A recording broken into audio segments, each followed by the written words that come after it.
Bonjour mes chers élèves, nous allons travailler les déterminants car c'est très important et c'est primordial. C'est primordial de bien manipuler cette leçon mes chers élèves. Faites très attention. Faites très attention. Les déterminants, c'est quoi les déterminants? Nous allons tous découvrir. Les déterminants, suivez bien, vous allez comprendre. Ça, c'est une certitude. Les déterminants, nous allons tous découvrir. Je cherche un sac. Tu sais, mon sac rose. Le sac qu'on m'a offert. Je cherche un sac. Tu sais, mon sac. Je cherche un sac. Tu sais, mon sac rose, le sac qu'on m'a offert. Très bien. Qu'est-ce que nous pouvons remarquer? Il y a des mots qui sont soulignés ou sous-titrés. Soulignés. Un, mon, le. Et je vois qu'il y a des mots qui sont entourés ici. Pourquoi? Je ne sais pas. Mais c'est ça ce que nous allons tous découvrir. Un, c'est quoi un? Mon et le. Qu'est-ce qu'ils ont en commun? Qu'est-ce qu'ils ont en commun? Ils sont toujours suivis, ces mots sont toujours suivis d'un autre mot. Ça, c'est un mot. Autrement dit, ça, c'est un nom commun, suivi d'un déterminant. Ça, c'est un nom commun, suivi d'un déterminant. Ça, c'est un nom commun, suivi d'un déterminant. Seulement, à ce niveau-là, le nom commun est toujours suivi d'un déterminant. Le nom commun est toujours suivi d'un déterminant. Le nom commun est toujours suivi d'un déterminant. Le nom commun est toujours suivi d'un déterminant. Quelle est la nature de ces déterminants?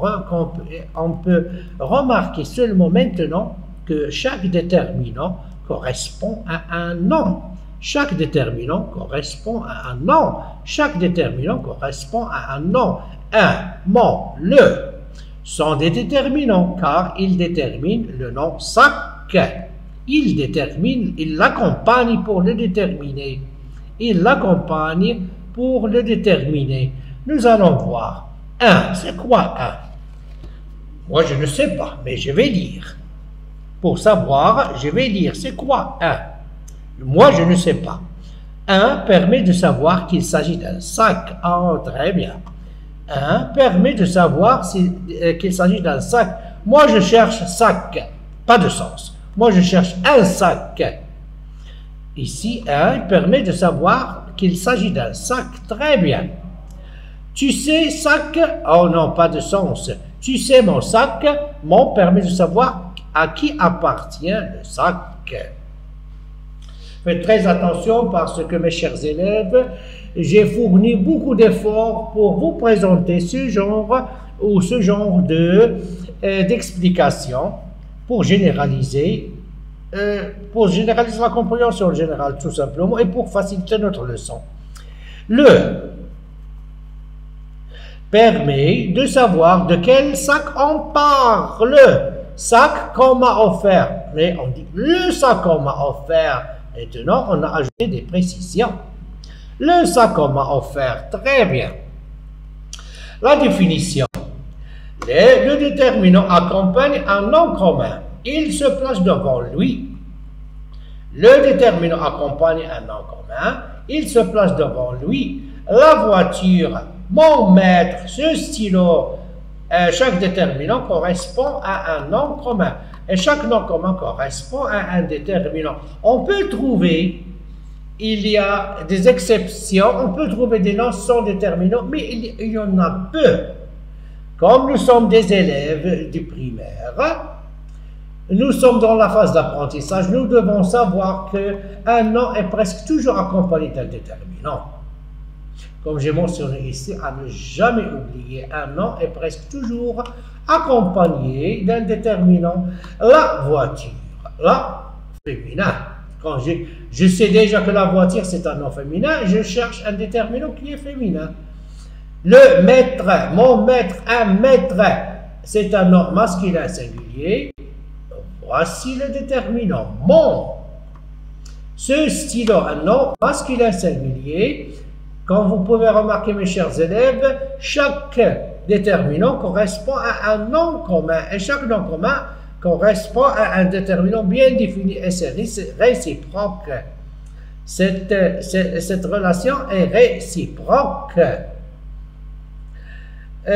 Si vous me permettez, mes chers élèves,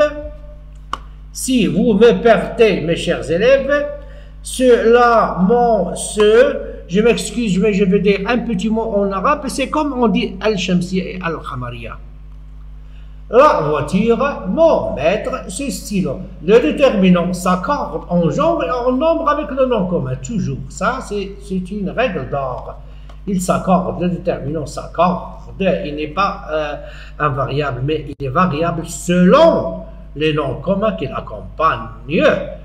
Comme nous pouvons remarquer ici, combien y a-t-il de cahiers? Un cahier masculin singulier. Mon cahier pluriel, c'est pluriel, tout simplement. C'est très facile.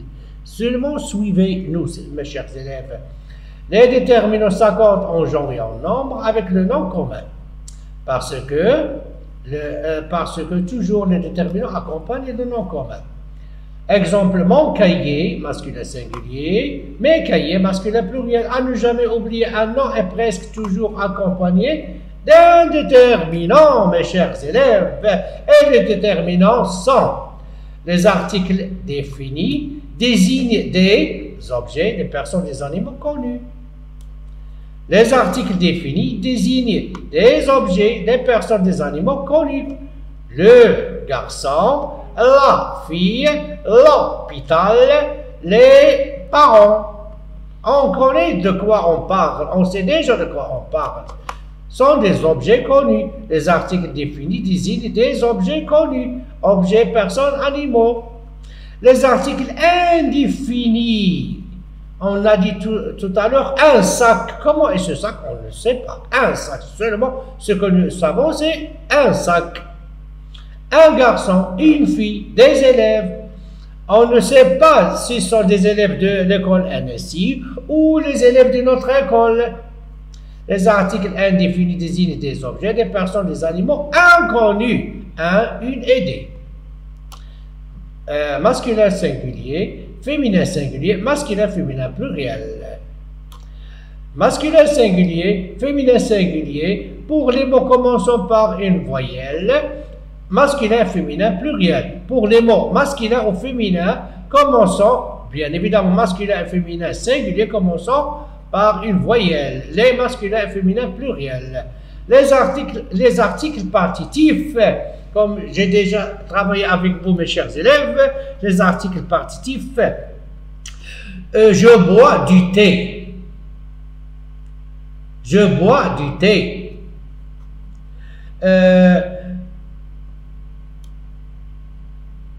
Du thé, ce sont des articles partitifs du, de le, je mets de l'essence. Je mets de l'essence, la maman met de l'huile. On ne connaît pas la quantité exacte, mais ce qu'on sait, qu'elle a déjà mis de l'huile. Est-ce qu'elle a mis de l'huile d'olive? Est-ce qu'elle a mis de l'huile de luciole? Est-ce qu'elle a mis de l'huile de table? Est-ce qu'elle a mis de l'huile d'argan? On ne sait pas. Tout ce qu'on sait, tout ce qu'on savait, c'est qu'elle a mis de l'huile. Elle a mis de l'huile. Je mange du beurre. Est-ce que je mange 1 kilo de beurre? 50 grammes, 1 gramme, 1 kilogramme, mais on ne connaît pas la quantité exacte. Les articles partitifs, ils désignent une partie indéterminée, une partie qui n'est pas déterminée, qu'on ne peut pas séparer. Qu'on ne peut pas séparer, on peut dire une partie dénombrable, qu'on ne peut pas les séparer. Une partie, les articles partitifs désignent une partie indéterminée qu'on ne peut pas séparer du produit. Tout simplement, du masculin et féminin singulier, de L apostrophe pour les noms masculins et féminins singuliers qui commencent par une voyelle, masculin et féminin pluriel. Je mange des pommes.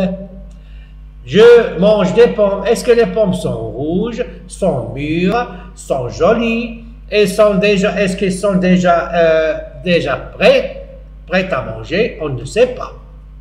Et on mange des pommes. Combien de pommes? 1 kilo, 2 kilos. Mais on ne sait pas. Il reste une partie indéterminée qu'on ne peut pas séparer des produits. Du, de L apostrophe et D. Les articles, les déterminants sont les articles définis, les articles indéfinis, les articles partitifs, les adjectifs démonstratifs.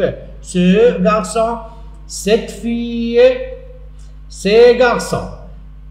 Les adjectifs démonstratifs servent à indiquer des personnes, des animaux, des choses. Seulement, il indique. Les adjectifs possessifs indiquent la relation entre le possesseur et le possédé. Mon stylo, mon papa, ma maman, ma soeur, mon frère. Il indique la relation entre le possesseur qui est toi, avec le possédé, avec la chose, la personne ou l'animal que vous possédez. On peut dire mon papa, ton papa, son papa, ma maman, ta maman, sa maman, notre cartable, votre cartable, leur cartable. Comme vous pouvez remarquer ici, masculin singulier, féminin singulier, masculin féminin singulier, notre, votre, leur. Les adjectifs possessifs, il indique la relation entre le possesseur et le possédé. Mes chers élèves, faites très attention à cette leçon parce que c'est une leçon de base. Comme vous pouvez remarquer, nous sommes en train d'attaquer les leçons de base. Mais masculin, féminin, pluriel, T, C, non, vos, leur. Les adjectifs possessifs indiquent la relation entre le possesseur et le possédé. Mes chers élèves, faites très attention. Les déterminants sont les articles définis. Le, la, les, L apostrophe, ils désignent des objets, des personnes ou des animaux qui sont connus. Les articles indéfinis désignent des objets, des personnes, des animaux inconnus. Un, une et des. Les articles partitifs désignent une partie indéterminée qu'on ne peut pas séparer du, de L apostrophe D. Les adjectifs démonstratifs servent à indiquer des personnes, des animaux, des choses, ce, cette et c'est. Les adjectifs possessifs indiquent la relation entre le possesseur et le possédé. Mon, ton, son, ma, ta, sa. Masculin singulier, féminin singulier et masculin singulier. Mais, TC, non, vos, leur. Mais, TC, masculin, féminin, pluriel. Non, vos, leur. Masculin, féminin, pluriel. Très bien, mes chers élèves. L'application. Sur vos cahiers de maison, bien évidemment, mes chers élèves, classez groupes nominaux. Vous allez classer les noms féminins, ici les noms masculins. Vous allez classer seulement les noms féminins et les noms masculins. Peu importe s'ils sont singuliers au pluriel et peu importe s'ils sont singuliers au pluriel. Ma voiture, cette piste, cet ami, un ami, ton cousin. Pour les élèves de la CE5, s'il vous plaît. Les élèves de la CE5, vous avez l'exercice 4, page 27. Pour les élèves de la CE3, s'il vous plaît, exercice B, page 80. C'est vos cahiers de maison. C'est vos cahiers de maison. Mes chers élèves, il faut faire très attention parce que ces leçons sont très importants pour votre compréhension et ils vont vous servir durant tout votre parcours scolaire. S'il vous plaît, mes chers élèves, faites très attention. Faites très attention à l'explication. La première des choses, comme j'ai l'habitude de vous faire, je vous donne des conseils. S'il vous plaît, mes chers élèves, il faut mobiliser pour tous mes élèves, soit la 3e année, soit la 5e, soit la 3e, ou la 6e, peu importe. Il faut se concentrer lors de l'explication. Ça veut dire se concentrer. Qu'est-ce que ça veut dire se concentrer? Ça veut dire mobiliser toutes vos capacités, mobiliser toutes vos capacités mentales vers un objectif fait. Mobiliser toutes vos capacités mentales, je m'excuse, vos capacités mentales, parce que on dit une capacité, on ne dit pas, on dit la capacité. Et les noms féminins ne prennent pas au pluriel, les mots féminins en al ne font pas leur pluriel en AX, mais ils font leur pluriel en S, en ES. Se concentrer, c'est mobiliser toutes nos capacités mentales vers un objectif bien déterminé. Notre objectif, c'est la vidéo. Je vais voir la vidéo une fois, deux fois, trois fois, et je vais effectuer mes exercices. Et à très bientôt, mes chers élèves.